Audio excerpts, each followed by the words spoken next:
Shri Swami Samarth Austro remedies हबमध्ये आपले स्वागत आहे. आज आपण राशीचक्रातील क्रमांक 3 ची मिथुन ही रास पाहणार आहोत. गेल्या 2 भागात आपण मेष आणि वृषभ राशी पाहिली. 2024 हे वर्ष मिथुन राशीसाठी कसे जाणार आहे हे पाहण्या अगोदर आपण मिथुन राशीची साधारण वैशिष्ट्ये पाहूया. मिथुन ही क्रमांक 3 ची राशी असून ही बुधाची राशी आहे. वायू तत्वाची द्विस्वभाव राशी आहे. ही पुरुष राशी असून शूद्र धर्माची आहे. कालपुरुषाच्या कुंडलीत तृतीय क्रमांक दर्शविलेली ही राशी प्रवास आणि लेखन दर्शविते. आपल्या अवयवापैकी हात दर्शविते. गदा धरलेला लहान मुलगा आणि विणा धरलेली लहान मुलगी हे मिथुनीचे चिन्ह आहे. मिथुन एक वायूचा वेग आहे आणि बुधाची स्मरणशक्ती आहे. या राशीत एकाग्रता आणि ठामपणा कमी दिसतो. नेहमी शॉर्टकट मारतात. गंभीरतेचा अभाव, कमी तात्कालीन विचार, पण दूरदृष्टी सुद्धा नाही. आज आपण 2024 हे वर्ष मिथुन राशीला कसे जाणार आहे हे पाहणार आहोत. हे भविष्य आपण चंद्र राशीनुसार सांगणार आहोत. 2024 या वर्षाच्या सुरुवातीला काय ग्रहस्थिती असेल तर 11व्या स्थानात गुरु ग्रह असून चतुर्थ स्थानात केतू व दशम स्थानात राहू असणार आहे. षष्ठ स्थानी बुध व शुक्र तर सप्तमात रवी आणि मंगळ असणार आहे. नवम स्थानात शनी ग्रह बसलेले असून एकंदर कुंडली अशी राहणार आहे.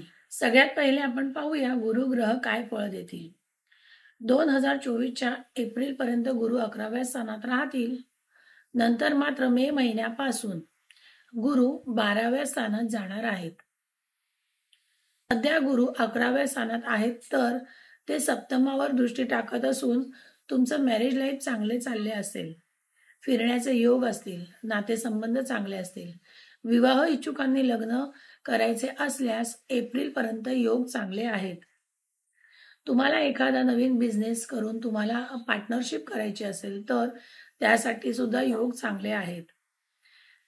गुरु एप्रिल पर्यंत 11व्या स्थानात राहील तेव्हा गुरु तुम्हाला त्या अगोदर नेम फेम सुद्धा देऊ शकतो.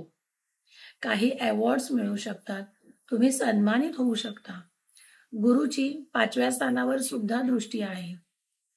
त्यामुळे हायर एज्युकेशन साठी हा काळ चांगला आहे.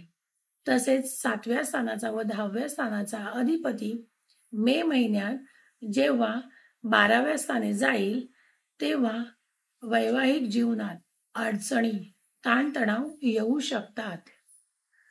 थोडेफार मिसअंडरस्टँडिंग होऊ शकते. पार्टनरशिप करत असाल तर तिथे थोडं लक्ष ठेवा. नाहीतर मे नंतर पार्टनरशिपमध्ये अपडाऊन्स किंवा अडचणी येऊ शकतात. आता आपण पाहू राहू काय फळ देणार आहे. राहू आपल्या 10व्या स्थानात आणि केतू 4थ्या स्थानात वर्षभर राहणार आहे. राहूचे 10व्या स्थानात असणे म्हणजे करिअरमध्ये बदल घडवणे, तसेच तुमची नोकरीत सुद्धा बदल होऊ शकतात. तुमच्या कुंडलीत काय ग्रहयोग आहे ते सुद्धा पाहणे गरजेचे आहे. पण लहान मोठे का होईना बदल होणार हे निश्चित. या काळात तुम्ही कोणाचं ऐकणार नाही. जे तुमच्या मनात येईल तेच तुम्ही कराल. स्वभाव थोडा चिडचिडा राहील. केतू चतुर्थात म्हणजे काय जो आहे तो आनंद कमी करण्याचं काम करतो, निराशा देण्याचे काम करतो. आणि चतुर्थात म्हणजे आपण इथे घर, गाडी, सुख पाहतो. तर या सुखाचा तो म्हणजे सुखाला थोडा कमी करेल. हा केतू तुमच्या सुखाला कमी करू शकतो. त्यामुळे कुटुंबात थोडी अस्वस्थता जाणवेल. आता आपण पाहू शनी महाराज या वर्षात काय फळ देणार आहे. तर खूप महत्वपूर्ण ग्रह म्हणून शनी या ग्रहाला मानले जाते. एक चांगले आहे की मिथुन राशीला साडेसाती किंवा ढय्या नाही. संपूर्ण वर्षात भाग्यस्थानात म्हणजे नवम स्थानात शनिदेव राहणार आहेत. जुलै महिन्यात शनी वक्री होणार आहेत. पण भाग्यात शनिदेव तुम्हाला खूप काही देणार आहेत. ते तुमच्या भाग्याला मजबूत बनवतील. पण त्यासाठी तुम्हाला तेवढे कष्ट सुद्धा करावे लागतील.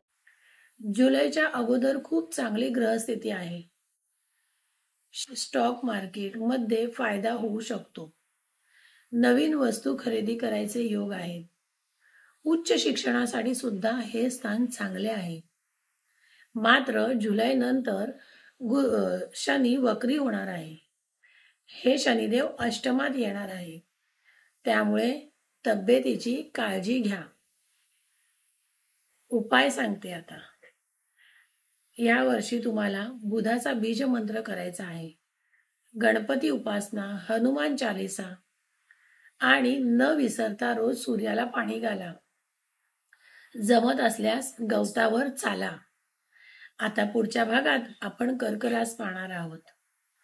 धन्यवाद.